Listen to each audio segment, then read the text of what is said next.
Hello friends, welcome to Sangeetha's food gallery. നമുക്കിന്ന് mixed vegetable thoran എങ്ങനെയാണ് ചെയ്യുന്നതെന്ന് നോക്കാം. ഇത് ചെയ്യാനായിട്ട് ഒരു കടായി ചൂടാക്കാൻ വെച്ചിട്ടുണ്ട്. ഇതിലേക്ക് 1 ടേബിൾ സ്പൂൺ വെളിച്ചെണ്ണ ചേർത്ത് കൊടുക്കുക. ഇത് നന്നായിട്ട് ചൂടാക്കിയെടുക്കണം. ഈ എണ്ണ നന്നായിട്ട് ചൂടായിട്ടുണ്ട്. ഇതിലേക്ക് 1 ടീസ്പൂൺ കടുക് ചേർത്ത് കൊടുക്കുക. 1 ടീസ്പൂൺ ഉഴുന്നുപരിപ്പ് ചേർത്ത് കൊടുക്കാം. 1 ടീസ്പൂൺ കടലപ്പരിപ്പോട് ചേർത്ത് കൊടുക്കണ്ട. ഇതൊക്കെ ഒന്ന് നന്നായിട്ട് ചൂടാക്കിയെടുക്കണം.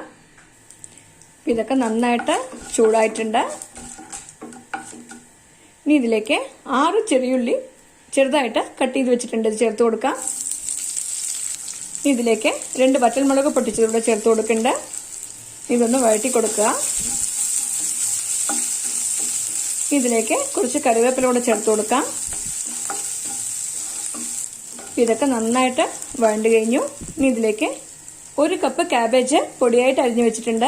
ഇത് ചേർത്ത് കൊടുക്കാം. ഇനി ഇതിന്റെ കൂടെ 1/2 കപ്പ് ക്യാരറ്റും ബീൻസും കൂടെ പൊടിയായിട്ട് കട്ട് ചെയ്ത് വെച്ചിട്ടുണ്ട്. ഇതുകൂടെ ചേർത്ത് കൊടുക്കാം.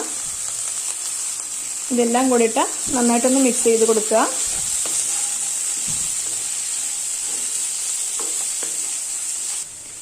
ഇതിലേക്ക് ഒരു 1/4 ടീസ്പൂൺ മഞ്ഞൾപ്പൊടി ചേർത്ത് കൊടുക്കാം. ഇനി ആവശ്യത്തിന് ഉപ്പ് കൂടെ ചേർത്ത് കൊടുക്കാം. ഇതെല്ലാം കൂടിയിട്ട് നന്നായിട്ടൊന്ന് മിക്സ് ചെയ്ത് കൊടുക്കുക. ഇതൊക്കെ നന്നായിട്ട് യോജിപ്പിച്ച് കൊടുത്തിട്ടുണ്ട്.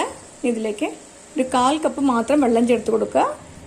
വെള്ളം അധികം ചേർക്കേണ്ട ആവശ്യമില്ല. ഒരു 1/4 കപ്പ് മാത്രം ചേർത്ത് കൊടുത്താൽ മതി. നന്നായിട്ടൊന്ന് ഇളക്കി യോജിപ്പിക്കുക. ഇപ്പോൾ തീ മീഡിയം ഫ്ലെയിമിലാക്കി വെക്കാം. ഇതൊന്ന് അടച്ച് വെച്ചിട്ട് ഇതൊന്ന് നന്നായിട്ട് വേവിച്ചെടുക്കണം. ഇപ്പം നമുക്ക് തോരൻ ആവശ്യമായിട്ടുള്ള തേങ്ങയുടെ കൂട്ട് റെഡിയാക്കണം. ഇതിനായിട്ട് 1/2 കപ്പ് ചിരകിയ തേങ്ങ എടുത്തു വെച്ചിട്ടുണ്ട്. ഇനി ഇതിലേക്ക് 2 പച്ചമുളക് കൂടെ ചേർത്ത് കൊടുക്കാം. ഇനി ചെറുതായിട്ടൊന്ന് ഇത് അടിച്ചെടുക്കണം. ഇത് വെള്ളം ചേർത്ത് അരയ്ക്കാൻ പാടില്ല. വെള്ളം ചേർക്കാതെ ചെറുതായിട്ടൊന്ന് അടിച്ചെടുക്കുകയാണ് ചെയ്യേണ്ടത്. ഈ പച്ചമുളക് 2ആയിട്ട് കട്ട് ചെയ്തിട്ടൊന്ന് ചേർത്ത് കൊടുക്കാം കേട്ടോ. അപ്പോൾ പെട്ടെന്ന് ഒന്ന് അരിഞ്ഞ് കിട്ടും. അപ്പം നമുക്കിത് അടിച്ചെടുത്തുകൊണ്ട് വരാം. ഇത് അരച്ചെടുത്ത് വെച്ചിട്ടുണ്ട്. ഇതുപോലെ വേണം അരച്ചെടുക്കാൻ. ഒരുപാട് നൈസായിട്ട് അരയ്ക്കാൻ പാടില്ല. ഇനി നമുക്കിത് തോരനിലേക്ക് ചേർത്ത് കൊടുക്കാം. ഇനി നമുക്കിതിനെ വേവിക്കാൻ വെച്ചിരിക്കുന്ന വെജിറ്റബിൾസിലേക്ക് ചേർത്ത് കൊടുക്കാം. ഇപ്പം കണ്ടില്ലേ, ഇതിലെ വെള്ളമൊക്കെ നന്നായിട്ടൊന്ന് വറ്റി വന്നിട്ടുണ്ട്. അപ്പം നമുക്ക് ഇതിലേക്ക് അരച്ച് വെച്ചിരിക്കുന്ന തേങ്ങയുടെ കൂട്ട് ചേർത്ത് കൊടുക്കാം.